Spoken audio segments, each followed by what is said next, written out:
It's very hard to be critical when you're thinking about the other person first. And it's you and me, babe, whatever comes. Knowing bigger hands are holding ours, and the greatest days are ahead of us. Growing in love, learning to be a better us. Welcome to A Better Us and to our home. We're glad you're here. Okay, we all want our marriages to succeed. We set our wedding vows at the altar and we met them, including pushing through the good times and the bad. You know, I heard one lady who said, yeah, I took him for better or for worse, but he's worse than I took him for.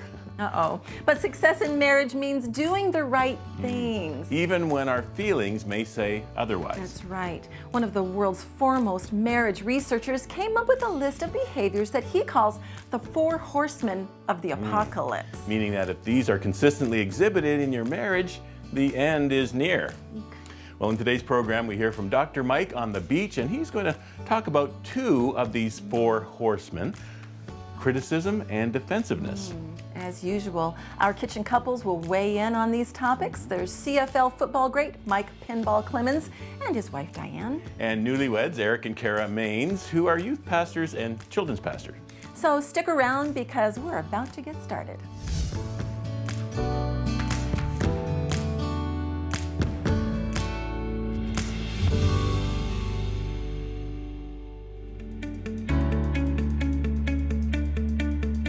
Probably not that helpful, but gentle comments might be nicer, yeah.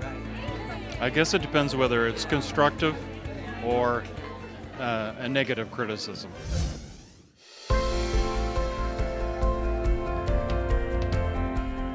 Have you ever felt really criticized by someone? Man, I have before in my life, and it's not fun, is it? Especially if the person doing the criticizing is your spouse. I hear that many times in the clinical office, that the feeling of being criticized by this one person that's supposed to be for me and not against me is pretty devastating for a lot of people. So I want to talk to you today about how you can crush the effects of criticism in your marriage. You ready? All right, let's define criticism. What is criticism? Basically, criticism is bringing up an issue in a way that focuses on your partner's character or their personality flaws rather than on what you would want them to do differently. So criticism basically implies that there's something wrong, not with what your spouse has done, but like there's something wrong with them. Like they're defective or broken. And this includes things like blaming them or name calling, or just this general sense that the other person is just messed up. So criticizing your partner has got to be something that we choose today to say no more. Now, I want to make sure we understand criticizing someone is different than voicing a complaint. Everybody needs to feel free to voice a complaint in your marriage, right? So how do we know the difference? Well, criticism is an attack. Criticism is, I'm attacking who you are as a person, not I've got an issue with something that you've done. Let me help you distinguish between this. Here's a criticism. You never think about how your behavior is affecting other people. I don't believe you're forgetful. You're selfish. That's the problem. You ever heard something like that? Well, that's a criticism. As opposed to a complaint. A complaint sounds something like this. You know what? I was scared when you were running late last night, and I thought we had agreed that we were gonna call in those situations, and I'd just appreciate it if we could do that for each other. That's a complaint. So the antidote for criticism is to use a gentle startup and to ask your partner to change their behavior in some very specific way. So what's a gentle startup? Let me give you some keys that can help you do the gentle startup. Start with I feel. Begin all these statements with I feel. Focus on what's going on inside of you. I feel hurt. I feel sad. Secondly, go to I feel sad or hurt about what? Describe the actual situation. Don't describe your partner and how messed up they are. Describe their behavior, what happened. And then number 3, I need. Let your partner know what you need versus what you don't want. Don't tell them what you don't want. Tell them what you actually want. Here's an example. You know, I felt really ticked off last night with the dirty dishes. You left them out on the counter, and man, we've talked about that. I would appreciate it if when you're done with your dishes at night, if you could put them in the dishwasher. That's a complaint. It's a gentle startup. It works. So my goal for you, my hope for you is that today you'll make the decision to let yourself register a complaint, but to never, ever criticize. Well, some good stuff right there from Dr. Yes. Mike on the beach about criticism. We're here with our kitchen couples, Mike and Diane, Eric and Kara. So, you know, that's something we all deal with is this criticism. It's so easy to launch into criticism when the emotions are high. But there's this study that was done by Dr. John Gottman, one of the foremost researchers in marriage and relationships. And something he calls the 4 horsemen of the apocalypse. Are With your marriage. Meaning the end is near if these behaviors are exhibited. And the number 1, he said, is criticism. Wow. Criticism. I believe it. And so, you have that emotional thing. You want to launch in and call your spouse, a blankety blank or whatever, and it just becomes a personal attack. No. But he gave us some good strategies. Well, I love the fact that he said that it's the attitude with which you do it. You're not attacking. It's all about sharing your heart, not attacking their heart. You want to do it in love, and absolutely share a complaint, but don't criticize. Don't have that critical spirit. Yeah, that's It's that starting point again, right? If we look at where we start, right? So again, we talked about love a little bit earlier and how love, right, thinks about the other person first. It's very hard to be critical when you're thinking about the other person first, right?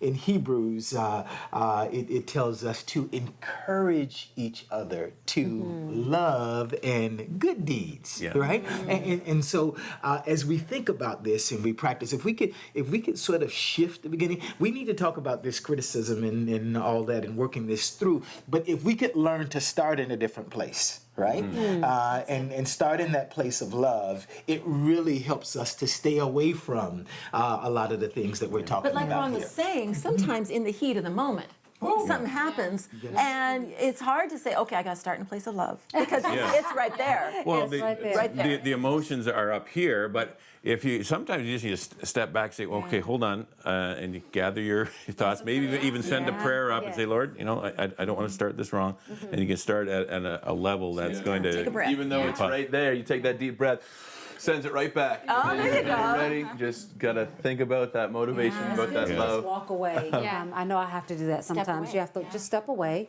and just go do something else. Think about it. And then when you think that you're ready to have that conversation, then you have the conversation. But because when you speak in the heat of the moment, bad things are said every time. Like bad things are said every time. And so you have to be careful with that. There's a saying, it's better to be silent than to be thought of as ignorant Yes. than to speak and remove all doubt. Absolutely. My dad always used to say, you got to put your brain in gear before you put your mouth in action. There you go. And so you got to think through, how is what I'm about to say going to affect this relationship? Absolutely. Yeah, for sure. Thoughts, guys? You're still kind of young in the whole marriage thing. Well, we have caught ourselves criticizing, and hearing Dr. Mike show the differences between complaining and criticism, I can kind of think back and see that maybe some of the things that I say are criticism and is an attack, and I never mean it to be like that, but I guess that's some way the way it's taken. Us being both pastors at the same church, she's my best volunteer in my ministries, and I like to say I'm her best volunteer in her ministry. Okay, there it is. We see how each other kind of leads the ministry, and not every time. It's the way that I would lead the ministry. And in her situation, it's not every time that she would lead the ministry, so she could see the difference and how she would want me to improve and how I'd want her to improve. But like in each other's minds, it's not that we need to improve, it's just that we need to have that discussion in I don't know, airing loving a way. complaint loving instead way. of saying That's you really need to change Yeah. this, and saying I feel. Yeah, we've started learning how to encourage each other, because when you're both leading a ministry, you have to change from the role of the leader to now a supporter, and sometimes that's not always the easiest, especially when you're married to that leader. And when you on a go Sunday home, morning, you might have to do it on the fly, because you're in a conversation with a family. I'm talking to the teenager, the young adult, and she's talking to the kid, but then we kind of switch roles, and like on the fly we got to be like, I'm now, okay, right now in this conversation I'm her volunteer, and right now in this conversation she's the leader, but then we're talking to the young adult, and it's just kind of switches right there. So before you ever get there, you have to have a foundation and an agreement of how you're going to react, how you're going to respond, and know, like, plan it through, think it through before you're in that position. The word that comes to mind for me is the Japanese kaizen. Right? So Kaizen means continuous improvement. So there are times where we get to the point where we just need someone to help us. We need counsel and someone to help. But for most of us, right, it is learning to make those little adjustments, those small adjustments over time. Great change usually doesn't happen, or doesn't always happen with an epiphany, right? It's actually doing the little things. And when we do the little things, it usually we don't get it to the point where it is huge and it's uncontrollable. We can't control and we spoke about that earlier. So, the little things. thinking about it, and the coaching here is so important and so imperative, and making those small changes a little bit at a time. Yeah, a little bit of time. I like that. Yeah.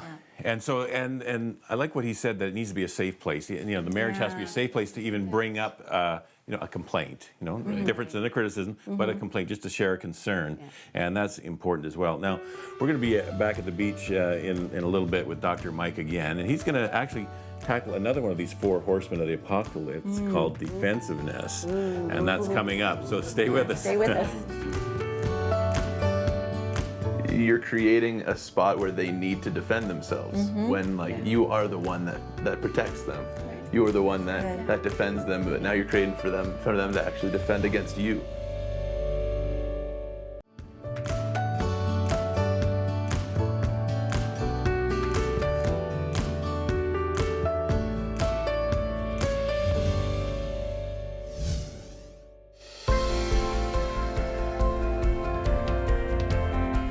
Nothing kills a good, healthy disagreement with your spouse like defensiveness.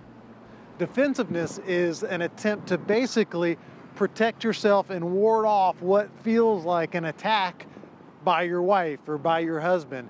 And most of the time, people become defensive when they're being criticized, or even when someone's registering a pretty healthy complaint. Basically, when you get defensive, you're telling the other person, you know what, the problem's not with me. Basically, this problem is with you. So really, when you're being defensive, you're blaming your partner. You're saying, I'm not the problem. You are. I don't guess anyone's told you, but I'm perfect. Not me. It couldn't be me because I just don't make mistakes. I don't have problems. That kind of defensiveness is always going to escalate conflict, which is why it's so destructive. So what is the antidote for defensiveness? Well, for starters, you can take some responsibility, even if it's just a small part of the problem. Just own some of it. The minute you own it is the minute you're going to reduce some of the tension in the relationship and in the conflict. And essentially, you can prevent the conflict from escalating out of control just by allowing yourself to take some of that ownership, because that makes your partner start to feel like, okay, he's hearing me or she's hearing me. She understands. And that's the case even if you don't totally agree.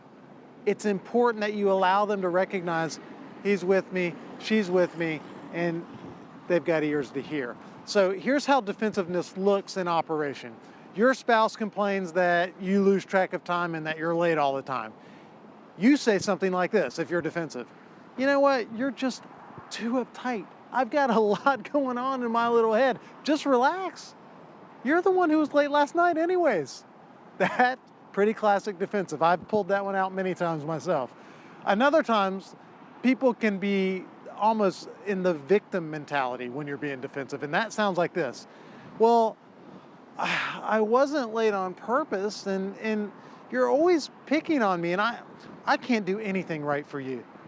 See, that victim mentality, you're projecting responsibility for your part in this, and you're being defensive. So instead of being defensive, just try taking some responsibility. Saying something like this works. You know what? You're right. I was late. I'll try harder next time. I'm really sorry. It's very difficult for your spouse to escalate a conversation and escalate that argument if they hear that kind of just honest feedback and you owning your stuff. So if you want to have peace in your marriage and you want to minimize conflict, just make the decision today to refuse to be defensive and take responsibility for your own issues. All right, so we are back in the kitchen with our kitchen couples, Mike and Diane, and Eric and Kara. Okay, so defensiveness. It is so tempting, isn't it? To kind of slip into that mode. I know that's something that we've struggled with over the years. That when, not me, right? But it is, it's tempting to slip into that because then you actually don't have to own it. Yeah. So my challenge is not slipping into it. I sit in it. I just, you know, in going through this, I mean, it's just being very real that we all struggle and are challenged by these kind of things. We're not advising, we're having a discussion, right? That apprises us of this and continuing the work. This is a process, not a destination. You never get there. And for me personally, what I just heard is, Mike, just say yes, right? And so when she's talking to me about something, I want to explain everything. I want to talk for days. Well, let's talk about this. I'm going to give you an answer for every. Sometimes I just need to just say yes. You're right, honey. So epiphany for me today. And that can be hard because you know, generally as guys and I guess women to some extent as well, we just have that pride. We just that we all have pride. I think we all have pride. It's not all about my problem. I think you have the problem, so you try to fling it back at them in defensiveness, and that, as he says, escalates the problem. I don't know, for us, we've been together for 33 years, married for 25, and I am still learning.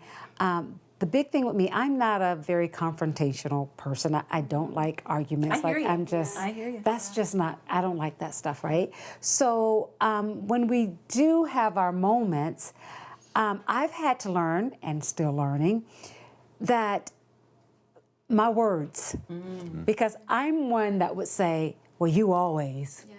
Well, could you never, like, you always do that, or why won't you ever do this, or like my words, and I'm like, and it would drive him crazy because don't say always, or don't say never, right? And I have to catch myself because those words are powerful. They're very powerful, and so you have to just learn to use better words. And unfortunately, sometimes in my case, they are true. But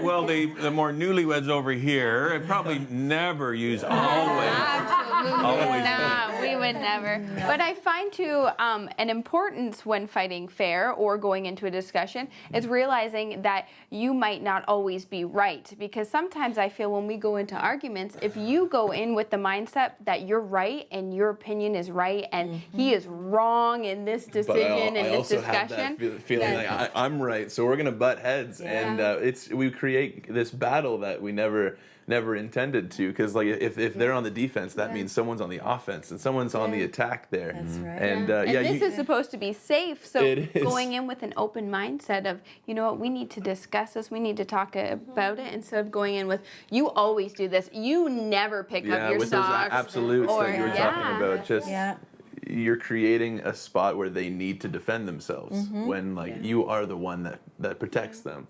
You are the one that defends them, but now you're creating for them to actually defend against you.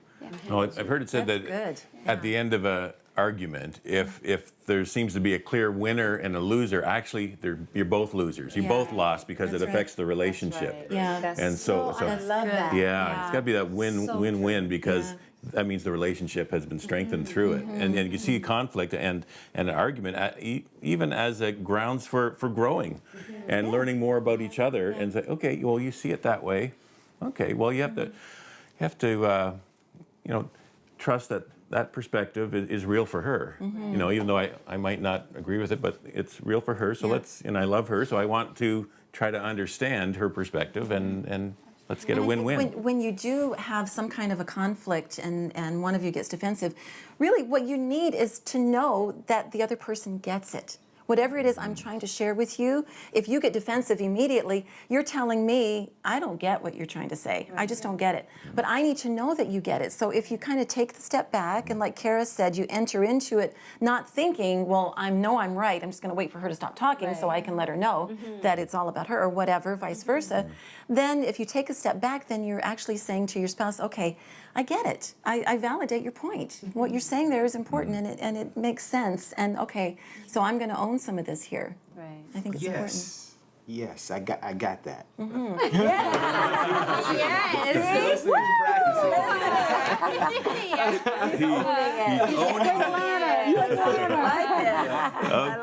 so good stuff. he's owning his stuff, and we're all owning our stuff. That's good, because otherwise we're not going to get anywhere.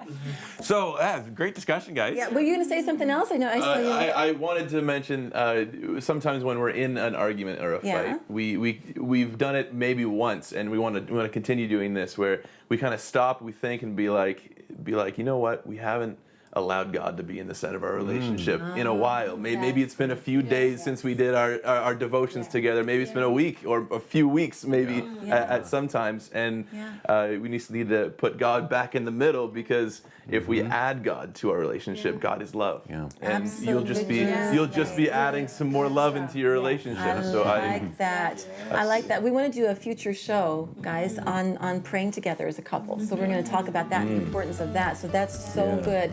Just that reminder. Yeah, excellent. God and stir. There you go. Yeah, good stuff. All right. Thanks, everyone. And we have more to come with The Better Us. Yes. Don't go away. Stay with us.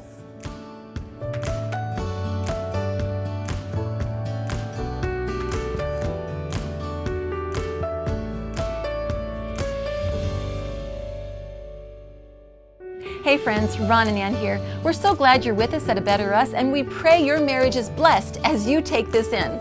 Be sure and hit that subscribe button if you haven't already, and enjoy this video. For more marriage encouragement, follow A Better Us on Facebook, Instagram, and YouTube. And subscribe for your free weekly Marriage Moment email at abetterus.tv.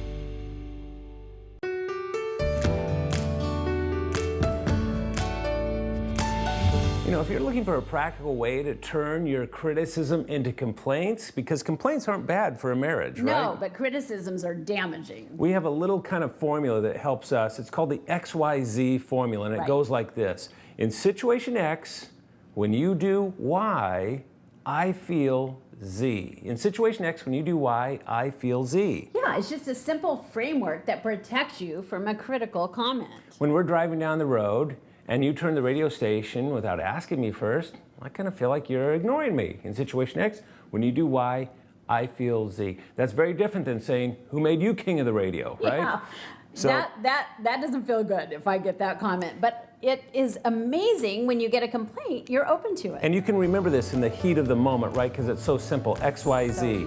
In situation X, when you do Y, I feel Z. Hi, we hope you're enjoying the show. Our vision at A Better Us is to see every marriage become a loving union that creates a safe family haven, building a legacy of hope for future generations. That's why we feel it's so important to invest in marriage relationships through producing a new episode of A Better Us every week. Absolutely. If you feel as we do that marriages are worth investing in, then please consider joining us as a member of A Better Us with a monthly donation of $25. You'll be making a big difference in lives and families, and we'll send you 2 of our special mugs, the mugs that you see our kitchen couples using each program. Absolutely. And be sure to send us your mugshot selfie, and we'll post it on our Facebook page and on our website. Simply visit abetterus.tv and click donate to set up your automatic monthly giving. God bless you, and thank you so much for making this program possible and helping us strengthen marriages. So we can all become a better us.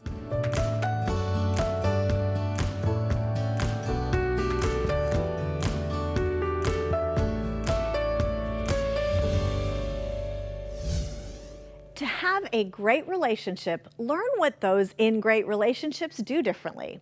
In my research study for the surprising secrets of highly happy marriages, I identified 12 little things that make a big difference. Here is secret number 7. When you are in a time of conflict or hurt feelings, find a way to mutually reconnect and share a private signal that says we're okay.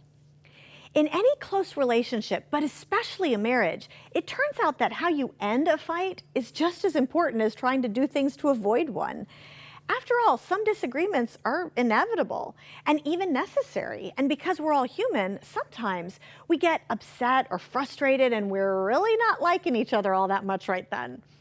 But I found that so many of the highly happy couples I interviewed said that they had their own secret language when it came to saying, "I'm sorry," or "we're okay." One husband and wife described how after an argument, one or the other would come up and hold out a pinky finger, and if the other one touched it back, it meant we're okay. Several described a playful nudge. Some described great makeup sex, but almost all of them had their own way of reassuring each other that their relationship as a married couple was still strong. Sometimes it was as simple as, "Are we okay? Yeah, we're fine." Now, that doesn't mean the problem has necessarily been resolved, but if you will be willing to give the all clear signal and be willing to accept it, it says something very important to a good relationship. It reassures both parties that in spite of the problem, the relationship is okay. Today we've tackled some pretty serious issues: criticism and defensiveness, habits that could be slowly killing your relationship. We need to take them seriously for sure, but don't give up thinking this automatically condemns your marriage to failure. Not at all. You can begin to make changes today. Stop criticizing your spouse. When you feel it rising up in you, stop. Ask for God's help to change your heart and then choose differently. And resist the urge to constantly defend yourself, especially when your spouse isn't actually attacking you.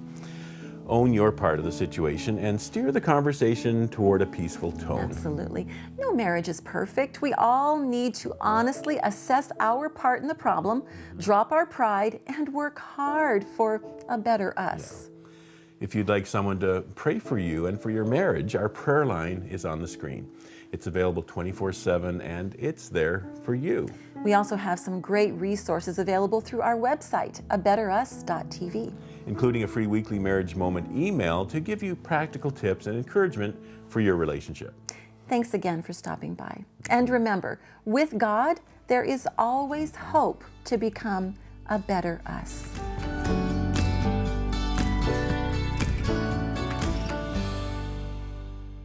Hey friends, we really hope you're enjoying the marriage conversations here with A Better Us on our YouTube channel. We have hundreds of more helpful marriage videos designed to give you hope and tools to make your marriage better. You can see just a few options we think you might like here and here. Enjoy! Oh, and make sure you subscribe by clicking here so you don't miss out on all the great marriage help we have coming your way soon.